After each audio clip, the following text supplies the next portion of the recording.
Hello and welcome to the Basketball Addicts Yes, Podcast. sir. One podcast in the world. The answer to the only question that really matters is how can you outside the finals? You can't get in. How can you hate from outside the finals when you can't even get in?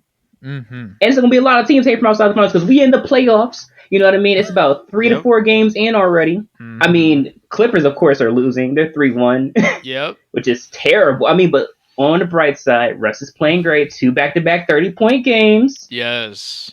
Considering, I mean, this is even though we everybody was like, "Oh, Russ is done. He's terrible. This and Uh-huh. that," but really, he still has that MVP caliber of player within him. Even though he has Mm-hmm. lost a little bit of a step, I'm still Yeah. happy for him. I don't. It's not that I hate Russ. I don't. It's just that he was on the Lakers, and like, just like everybody else, when you have the player that's on the Lakers, you kind of judge them a Mm-hmm. little bit more because the team, the Coming off championship, the bench. dynasty coming off the bench and things like Mm-hmm. that. You kind of judge them differently. So Yes. I have no problems with Russ. I'm happy to see him actually balling out. The bad part is Yeah, me that too. there's no timetable on Kawhi coming back, which is sad. PG's Yeah. probably not going to see the playoffs this year Nope. because they're probably going to lose the next time they play. So it's pretty much Mm-hmm. going to be 4-1 a gentleman sweep, and I called that. Just gonna let you know that I called that. Yeah. I think I said the same exact thing. Yeah, Yeah. yeah. Jason called it too. Yeah, if Yeah. you listen to the episode before this one, there was a 4-1. We called it a gentleman sweep. Yeah. What else is happening here? Do. Oh, the Lakers Grizzlies. That's a good one. You got anything you want to say about Clippers, Lakers, Grizzlies? Okay. Well, I'll touch the Clippers real quick because I definitely I feel like this is such a fun series because at game one, when I tuned in for game one, I was like, "Holy shit, Kawhi's the best player in the series!" Like, where did the athletic gifts come from? Like, Yeah, I turned it on game one, and I swear to God, the guy in game one, Kawhi Leonard, athletically and defensively and offensively, was like a completely different player.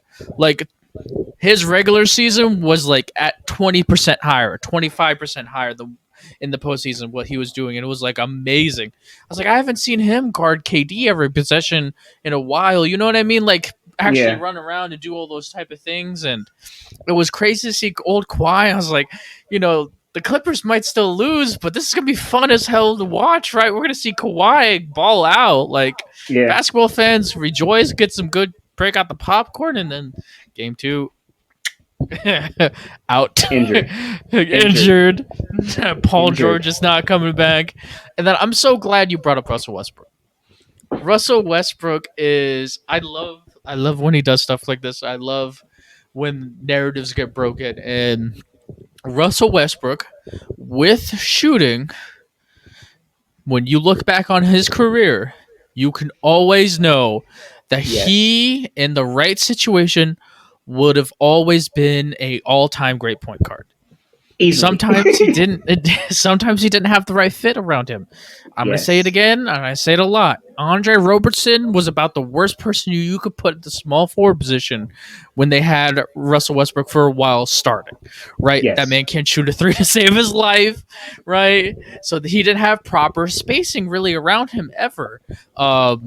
And the Clippers have so much spacing now. So when you get to see him game two and game three doing what he's doing, 31, 37, ridiculousness with all the spacing, the shooters that they have there and defenders that they have there, you just see that with the right fit and the right team build, Russell Westbrook could have been an NBA champion. Let that sink in. yes, Russell Westbrook could have been an NBA champion with the right team build around him. Okay, and a lot of Russell Westbrook hate. I feel like people that really don't understand the game hate on Russell Westbrook more than people that really understand it. It's like, okay, you'll take the turnovers and you'll take the shooting too much sometimes with the amazingness of what he does to defenses, attacking the rim yes, and all that stuff in his peak and prime, and what he passes out to shooters, and like he was elite. You know what I mean? yeah, And I'm so glad that he's breaking narratives. I love to see it. Fit matters, people. Like there's a reason why he was yes, on the bench with LeBron yeah, because he couldn't fit with LeBron. But now that there's no Braun there, he's just allowed to pass. You're getting seeing that he is really, really valuable with the right fit. I'm just I glad.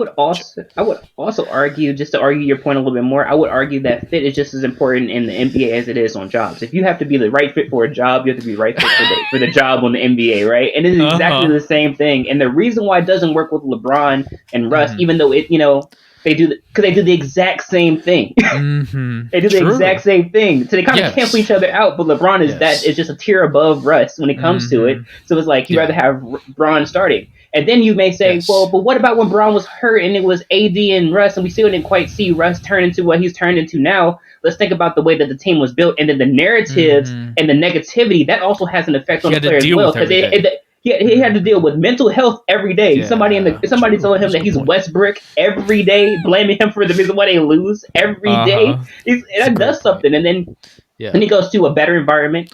And he Uh just goes downstairs to the basement to the Clippers. And then, now he's with PG again, and they look, mm-hmm. OKC's back, and then Kawhi's there. You're like, okay, he doesn't talk much, and now they look like a team Mm-hmm. again, and you starting to see Russ Yeah. come back to life.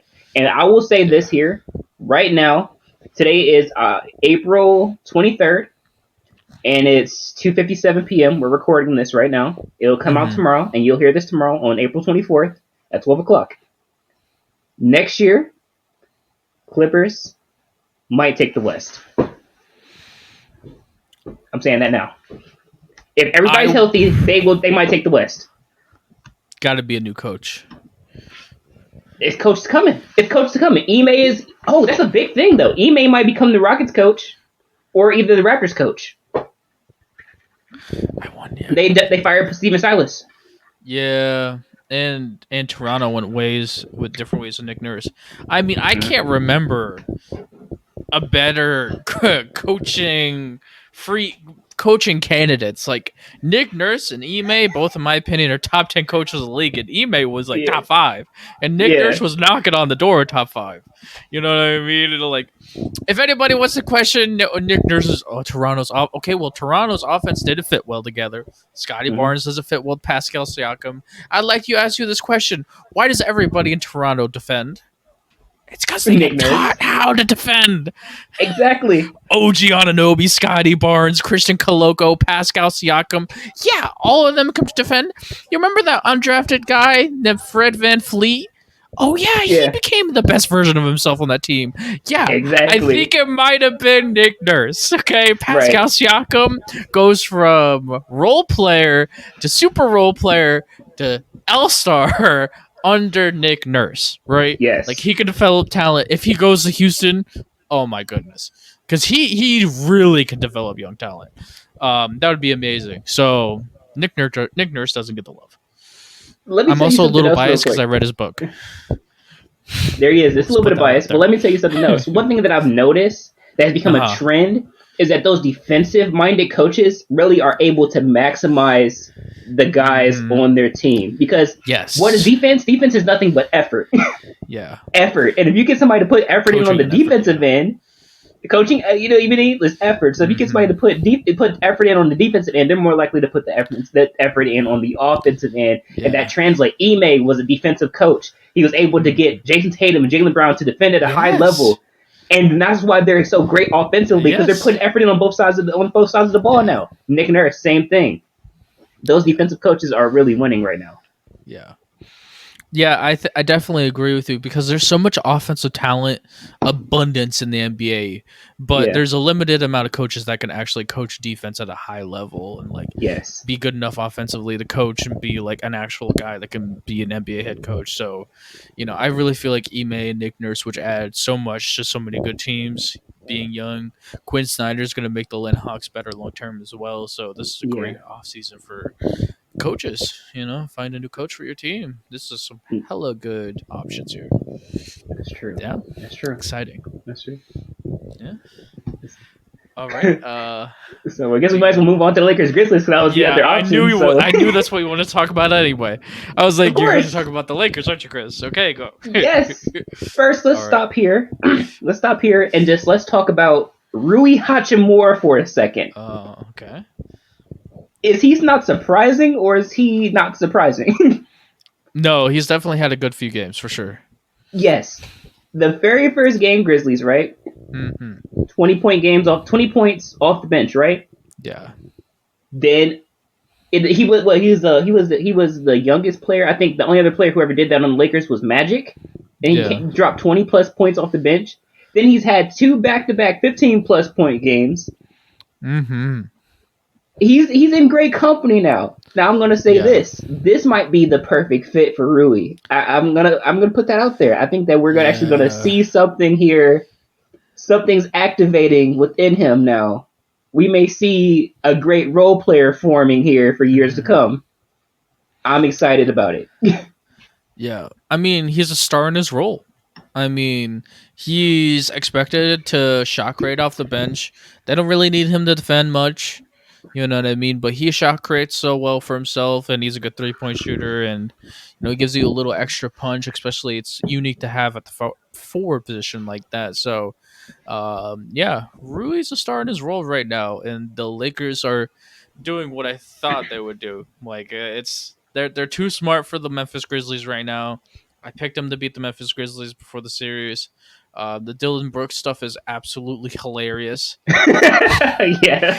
He literally tried to call LeBron James old. The man's fucking averaging like 28 a game in the regular season.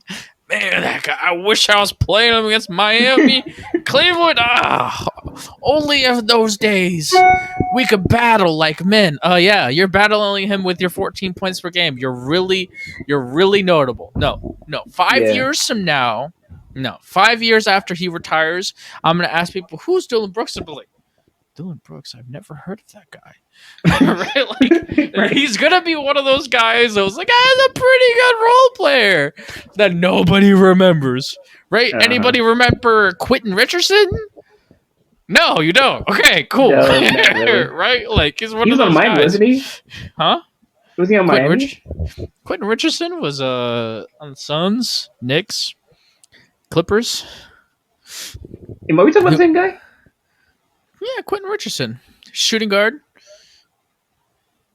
Played Breaks? with Steve Nash. Okay, no, we're talking about two different guys. It's Okay. another guy who was Richardson. Okay, never mind. Steve Nash and Mari Stoudemire, that team was a two Yeah, guard. yeah. Q-Rich. Yeah. Yeah. Role player. He's a role player. Yeah, he's a real player. There's nothing wrong with being a role player. Like he defends well. He shot creates well for himself. But it's hilarious to watch. It's hilarious to see the videos. It's hilarious. Like TikTok's a great world where you can see like people like, the talking editor where they put the people's words in their mouths while they're talking is like funny stuff. Yeah. So it's giving great entertainment, but it's not going to be great basketball because the Lakers are going to obviously win. I still feel that way. So it's good to watch. It's a good series. Thoughts on the flagrant 2 from yesterday? That wasn't a flagrant 2. That was not a flagrant 2. That was Yeah, that they was didn't a suspend him, flagrant run. so Yeah, I felt like that was a bad call because it didn't seem intentional. Like it was a pretty natural like people are taught when you're pressing somebody up full court, right? You're taught to swivel your hips and kind of anticipate that they're gonna, you're taught to swivel your hips and move back and swivel your hips, and it's like a normal movement, right? It wasn't overly. It's not like one of those forced movements, and I feel like a flagrant 2 is like a non-natural basketball play is what I'm getting at. And I felt like what Dylan Brooks did was a natural basketball play. You just hit him in LeBron James crown jewels, and yeah. like we just watched Draymond Green curb stomp somebody. Like that's a flagrant 2. Okay. So I mean, we can argue this. We can argue this because who was in the wrong more? with what? Oh, between Draymond and Dylan Brooks? Oh, Draymond Green by a mile. No. Between Draymond and Sabonis, it's a bonus. Who was in the wrong more? The fact that he grabbed his ankle that caused the stomp. That's a dirty play.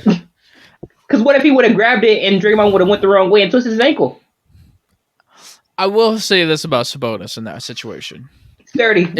It looks like he was foul hunting with Klay Thompson and he fell on the ground.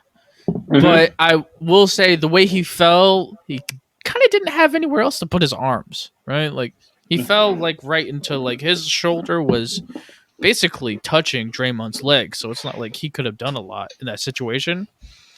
So, because the grabbing thing does Demontis Sabonis hold it more than like a microsecond? No, it's like it's like there, but it's not like fully grabbing and like holding and like he's like kind of like tries to let it go immediately. It's just like, and then he gets curb stomped, like obviously intentional. You know what I mean? And there's a lot of hilarious clips that I've seen from again from people from TikTok where like Draymond Green's throwing people to the ground and they like step around him and do like all this extra stuff. Like he's throwing Yeah. people to the ground and they are in obvious situations where they could step on his stomach, but they go around him or be really safe, make sure they don't step on him. This Draymond Green's interview, like, where am I supposed to place my foot? Like, what the fuck do I do with my foot? Like, you step over him. Like, let's not act like the stomping was not intentional. I don't know how dumb he thinks NBA fans are, but we're not that dumb. Okay. I don't think it was intentional. That's just me. Because You look don't at think it was intentional, it. No. bro. No. Explain yourself, please, because I don't see it that way. I don't think it's intentional because, like, think about it. Like, okay, so look, so he's foul hunting. You're absolutely sure. You know, absolutely right with that. He like flops a little bit, ends up on the floor. He grabs Draymond's leg. I can see if he stumped with the other foot, but he stumped with the leg that was wrapped. I don't think it was intentional. I don't think it was intentional. I think he was like literally trying to get him off of him, but he stumped on him, and he was like, because he was already moving forward. It's not like he looked down and stumped. He was moving forward. It's the forward motion. It can be argued. I think his leg was moving forward, and then he had the great idea of putting that leg into him, right? Like his leg magically stopped moving as much forward and started moving in a downward direction in a perfect like right angle. So I'm leaning Draymond Green as the instigator and the person that deserved the technical too in that situation. But disagree. Even though he got German suplex like a couple plays before with by Demontis Sabonis and no call. Like, hey, let me tell you something. I'm gonna tell you exactly what happened, okay? In that no, like literally, like if the Golden State Warriors needed to come out of that series with a win on the road, right? Mhm. That was a must-win game. So what do you think Draymond Green's gonna do? Draymond Green's gonna walk that line. He's gonna get in people's heads. That's his whole MO in must-win situations in the playoffs. So let's not act like Demontis Sabonis was the only person doing something. Look, there's probably a lot of tick for tack going on over there.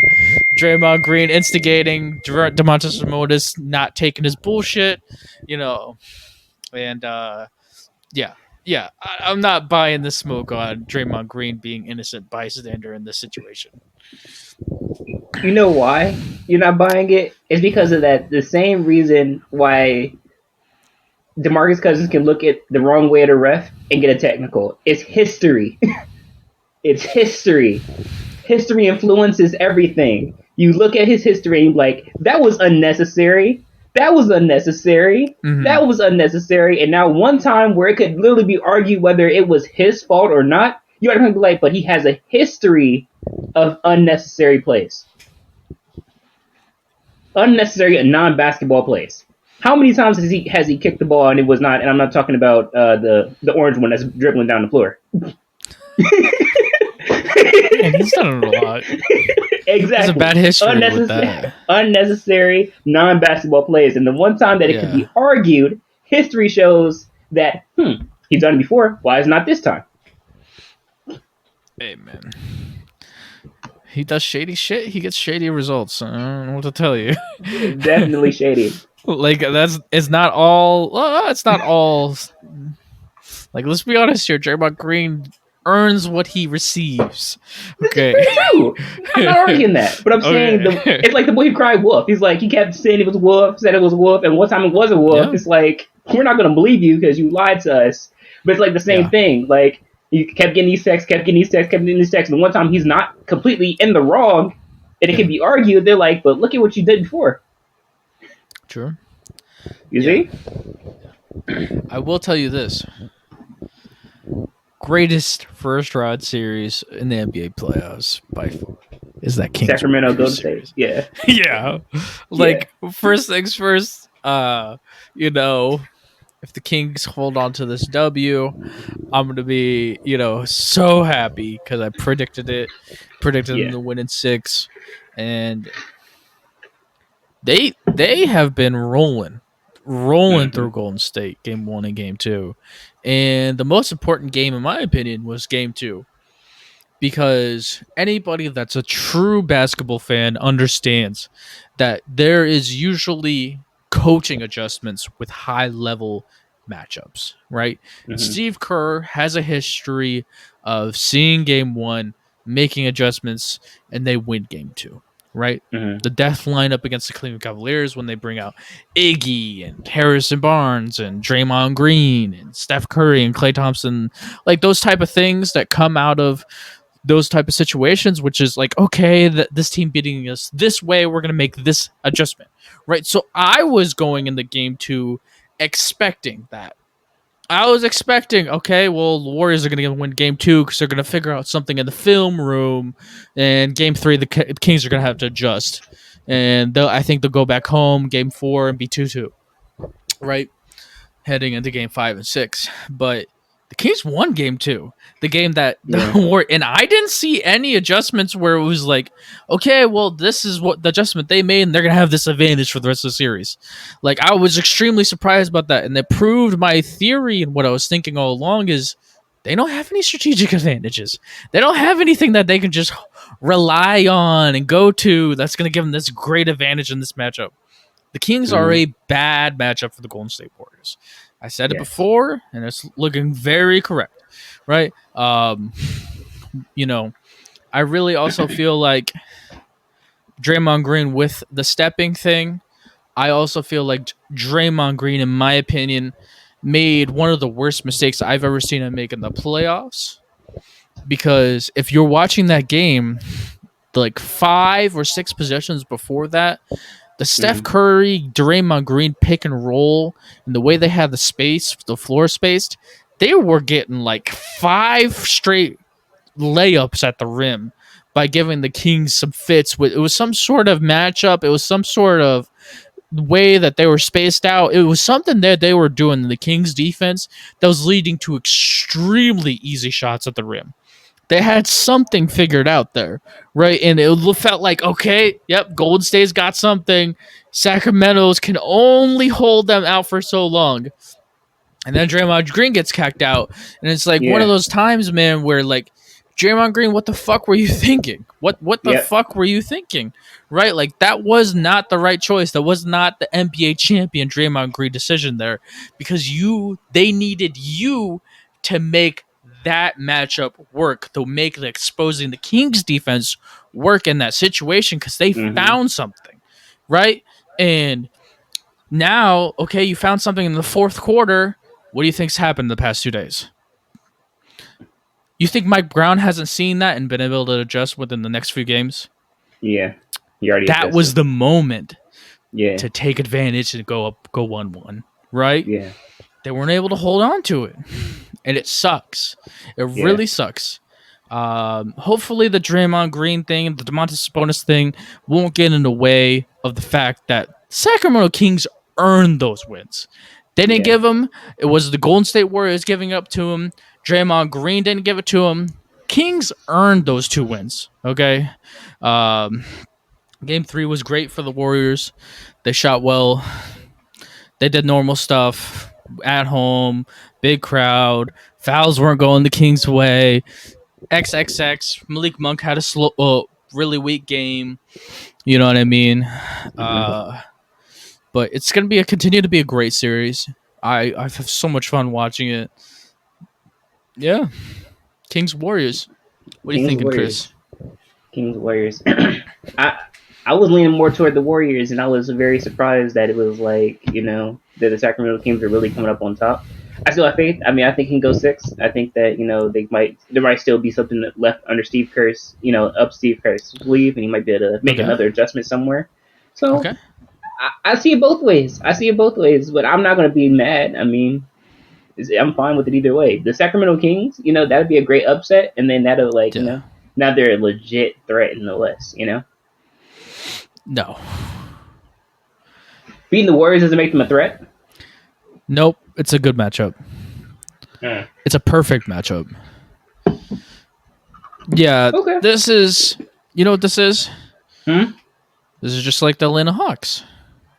The Uh, Atlanta Hawks a few years ago made it to the Eastern Conference Finals because of matchup, right? They beat the yeah. Knicks. It was a close series. And then I came on this podcast and was like, the 76ers, the Hawks are a terrible matchup for the 76ers for XY's reasons. It was similar to the Kings. And then they go to the Hmm. Eastern Conference Finals. And what happens after that? Expectations. Yeah. We have a young team made it to the Eastern Conference Finals. They beat the fucking 1 seed. Holy shit, they're gonna be X now, right? Yeah. Expectations doesn't meet the actual team and how good the team actually was, right? Yeah. And it's a similar thing for the Kings, right? They're gonna have a good team moving forward, but they're never gonna be able to reach the expectations of beating the Golden State Warriors because they didn't beat the Golden State Warriors because they have so much more talent than them because they're such a better team than them. They're Yeah. gonna beat the Golden State Warriors because of matchup, and they're Hmm. never going to be able to, fully fulfill the media's push what's going to be expectations on the Kings because they beat the Warriors. Because the casual fans probably hasn't seen the Warriors play since the last time they played in the playoffs. They're like, oh, the Kings beat the team that won the NBA championship, right? They're an NBA Yes. championship team now. Yeah. That's the expectations, and that That's is how it goes. totally unrealistic, okay? It's a good matchup for the Kings, just like it was a good matchup for the Hawks. Don't expect the world from them, okay? They're still young and growing. It's great to see for De'Aaron Fox. I really feel like they have something going here. A few more depth pieces, a few more younger pieces to grow into bigger roles would be great. But yeah, the Kings have something here, but it's not going to be Yeah. the next dynasty, right? Like, they Right. beat the Warriors because of a good matchup. I'm worried Because they're about not it. It's quite going to there happen. yet, is what you're Yeah. saying. They're Yes, not. exactly. They're ready to beat them, but they're not ready to like take on the West yet and be a Yes, powerhouse in the exactly. West. I got you. Exactly. And then expectations will eventually come by and go, "Hello, you're not ready for me," and crush them, and then they'll Hmm. get demolished by like the Lakers or something like that. Then like Yeah. I'm just not. I wasn't ready. Yeah. And 3 years from I now, people will not have De'Aaron Fox an All Star game. Yeah. Yeah. This is how it goes. That's That's just how it goes. for the people That's, who don't understand. That's a Trey Young reference for averaging yeah. 27 and 10 and not making the All Star team because Yeah. people are stupid. It is what it Yes. is. That's how it goes. That's how it goes. Yeah. Yeah. Yeah, Um. man. Yeah, that's all I think about the West.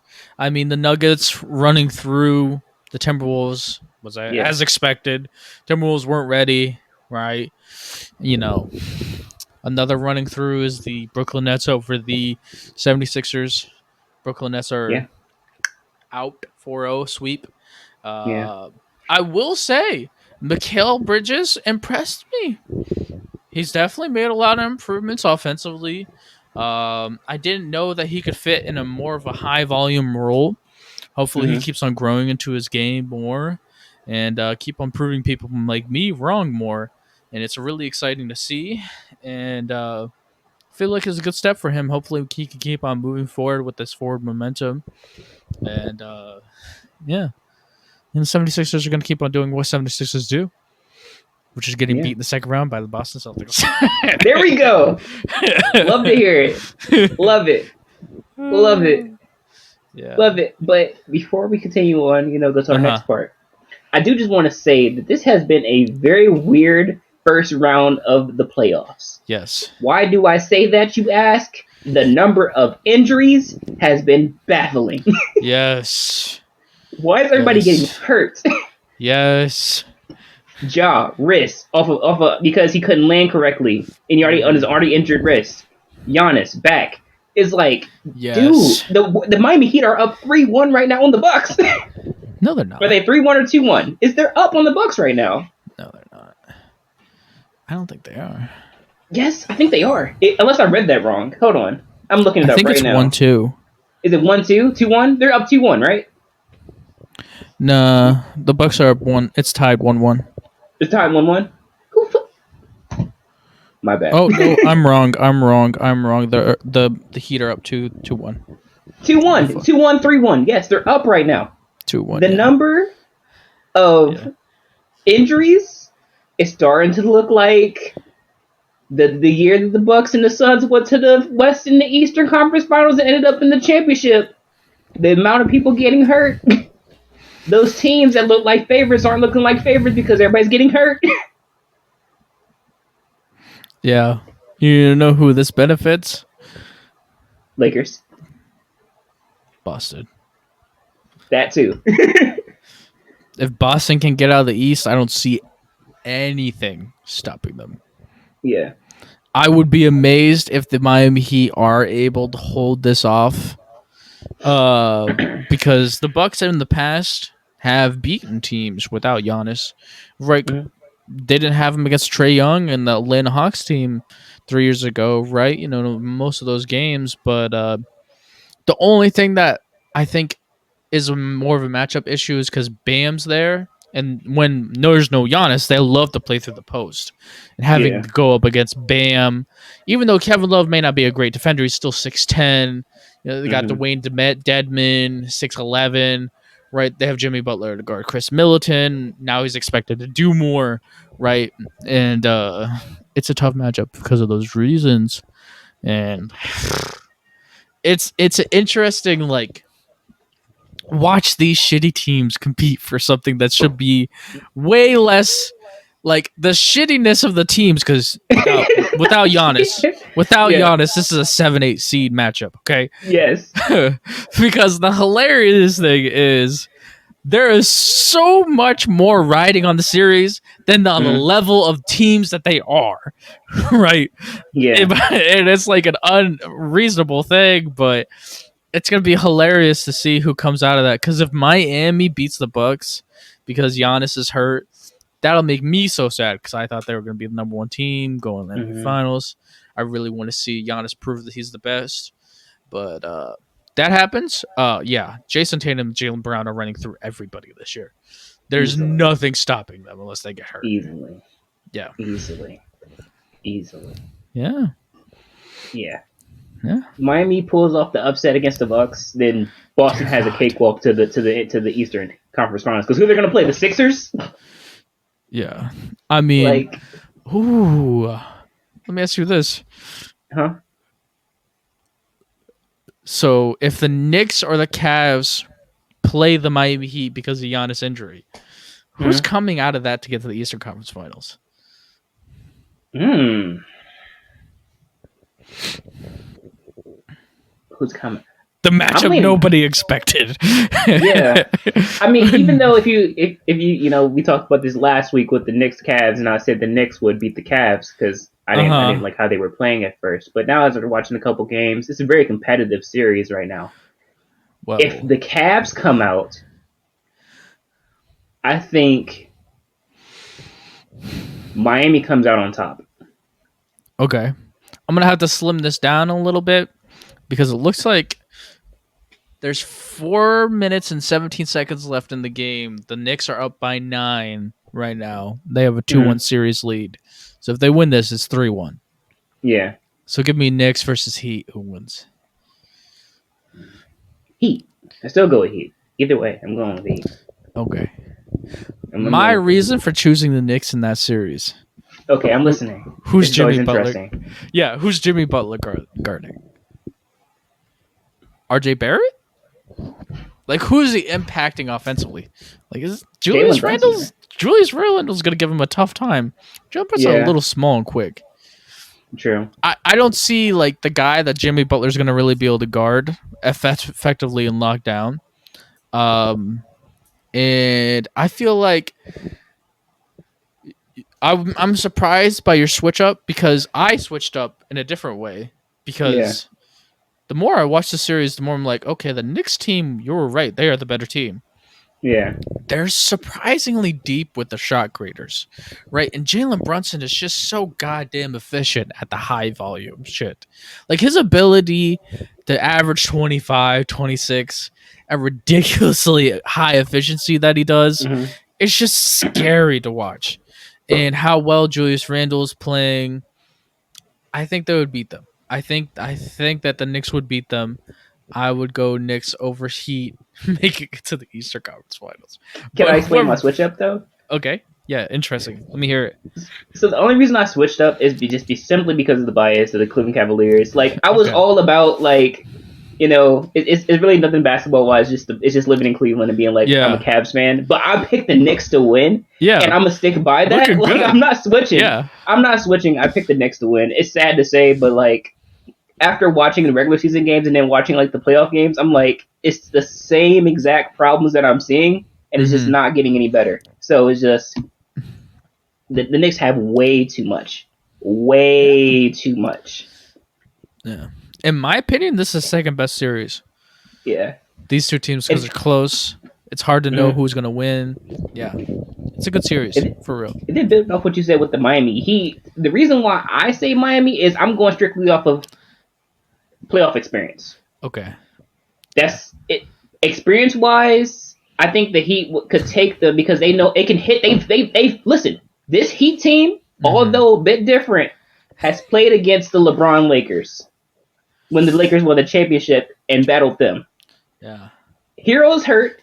He's possibly could come back soon. Who knows? I don't know if is he out indefinitely. I'm not. I don't I'm know. not kind of iffy on that one. I'm gonna Yeah. Yeah. look into that. Okay. I'll look into that in a second. But I think that this Heat team can do it. If they beat the Bucks, they're riding high. I think that they'll make it interesting with the Knicks.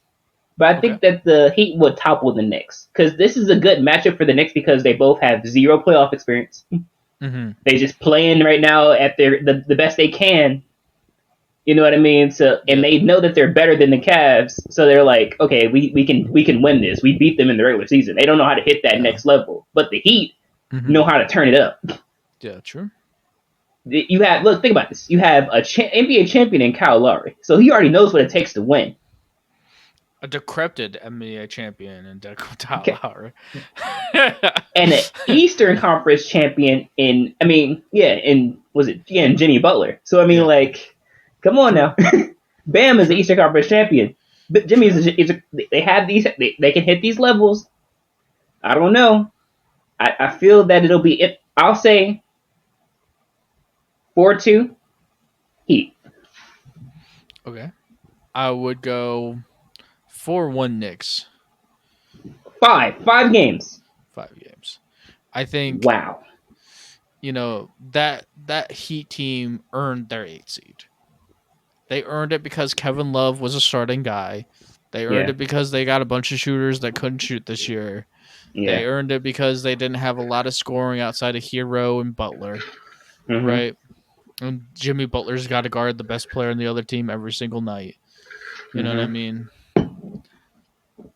And yeah, I feel like against an actually good NBA playoff team, that they have the great thing about the Knicks is they got a shot creator at every position, right? So if Yes. you have a weakness, it'll get found. Can't hide it against them. Uh, and looks like they might actually close out the Cavs. They're up 10, minute 36 left in the game. Yeah, looks like they're going up 3-1. But think about this though. Okay. Do you think that the adjustments that Spo can make against that team can lead them to victory? Because clearly they're making adjustments somewhere. Because how are they beating the Bucks right now? You know what I'm saying? They're beating the Bucks because it's a good matchup for them without Giannis. Again, Okay. Bobby Portis, Brook Lopez, they like to play through the post without Giannis. They got to go Yeah. up against Bam, right? Yeah. Kevin True. Love can be hidden against Bobby Portis. You know what I mean? Yeah. So that, but when it's Julius Randle, Mm-hmm. right? Like Yeah. Kevin Love's either got to guard Julius Randle or RJ Barrett. Yeah. What is he doing? You know what I mean? True. Yeah. And Jalen Brunson's It doesn't matter if Jimmy Butler's guarding him. Doesn't matter if Evan Mobley's guarding him. Doesn't matter if Jaren Jackson Jr. is guarding him. Doesn't matter if you bring back Michael Jordan. He's gonna hit his tough shots, right? He hits the Hmm. craziest, toughest mid-range shots that nobody in the history of NBA time could block. So Yeah. putting Jimmy Butler on him is not gonna make that big of a difference. He just plays so gosh darn efficient basketball, and they got dudes. They got Quickly. They got I'm forgetting the forward. They got a backup forward as well. Like they're just so deep. And they got Josh Hart, the throw at hero when Josh Hart's on the Yeah. bench and getting at least 28 minutes a game.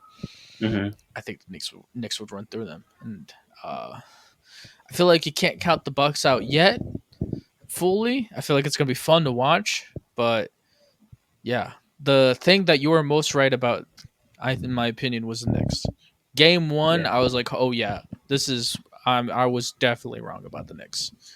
I was The definitely Knicks. wrong. I didn't see the offense. I Yeah. think it was a Yeah. little Did bit you of watch those a Tom games? Thibodeau bias. No, I watched a lot of games, but I feel like a Tom Thibodeau offense bias was blurring my ability to Yeah. really appreciate the offensive firepower of the Knicks. Does that make sense? Okay. Yeah. Yeah. Yeah. Yeah. Yeah. Yeah. It does. Yeah. That's interesting. It's interesting. And that's the point of the podcast, guys. That's the point of the podcast. You wrong? We'll tell you. If I'm wrong, I'll tell you. Right? There's new things I learn about basketball every day. Every day. And I was wrong about the Knicks. And that's Yeah. something that we try to bring at the podcast is letting you guys learn new things. And I was wrong. But I'm glad I was wrong because it's fun to like appreciate a new team in a new way. Does that make Yeah. sense? You know what I Yeah. mean? See them in the new light that you didn't really fully understand beforehand. It's always expanding basketball knowledge. So I want to raise my hand and say I was wrong. And wait, let me do it like the AA meeting. About what? My name is Christopher, and I was wrong. About what? Lakers Grizzlies. Lakers Oh Grizzlies. yeah. Yeah. Yeah, I had a feeling that was. I felt very comfortable about that one. Yeah, I was wrong. I'm gonna Grizzlies. raise my hand. Hi, Chris. Yeah, I was wrong. Hey, let me tell you this, Chris. If the What's Kings up? win and the Lakers win, I'll have the West completely correct in the first round. That is crazy. And okay, but you got the Knicks right, and I got the Cavs wrong. You put us together, we're 100%. That's the point of the podcast, Chris. There we go. We have god level basketball knowledge together. Apart, it is really high tier. Right. I appreciate that. It's high tier, but together we're like, we're like Zeus level. Yes, yes, yes. We wrote the Bible. That's how godly we are. We make wine into water every Oh. single day. Whatever water into wine. It's been a while since I've. Let's not get into that. That's a Yeah, personal story. let's not. Swerve. We're gonna throw a flag on the play on that one. That's a tech. We're gonna erase that one. Everybody ignore that part. When this part comes up, just fast forward. It's like a quick 10 seconds, and you'll get to me just throwing my hands up. That's fine. We'll do that. That's enough. Well, it's another good series we have. Let's see, East. I mean, well, it's not. I mean, the Boston is just doing what Boston's gonna do. Like they're really whooping on the Atlanta Hawks right now. It's not really much of a game. Sixers, Sixers Heat. Sixers Heat. If Sixers Heat happens, if like Heat goes past the Bucks, we're gonna see the Knicks versus whoever the Bucks beat. Sixers Heat. Mhm. It will be a rematch, kind of. Wait, no, because it was Toronto Sixers. Never mind. So it'll be a nice little matchup. It'll be if you have that's speculation. No team in the playoffs. I don't who do you because we really don't know at this point. Embiid would run through them. Yeah. Bam. Yeah. Embiid will run through him. Yeah. I think it's too early to count out the Bucks coming out the first round, even without. But it's fun to like theorize with the Heat. You know what I mean? So I get it. Yeah, that's one. Yeah. Mm-hmm. Yeah. Okay. Yeah. So, yeah, guys, thank you for listening to Basketball Podcast today. Congratulations to all the New York Knicks fans out there going up 3-1 on the Cleveland Cavaliers, coming out of the first round of the playoffs, probably since Patrick Ewing was around. Wait, no, Mello series with the J.R. Smith and Mon Shumpert team. Thank you guys for listening to the podcast. We're really, really thankful to have you guys listening. We have thankful for you guys enjoying YouTube, our TikTok, all those type of things. Really helpful to our podcast. Leaving reviews are really helpful as well. This is going to be a weekly series. Every week during the playoffs, we're going to break down everything that's going on in the playoffs. It's going to be a lot of fun to listen to. You guys definitely going to want to tune in for that. And yeah, thank you guys for listening to the podcast, and you guys have a great rest of your day.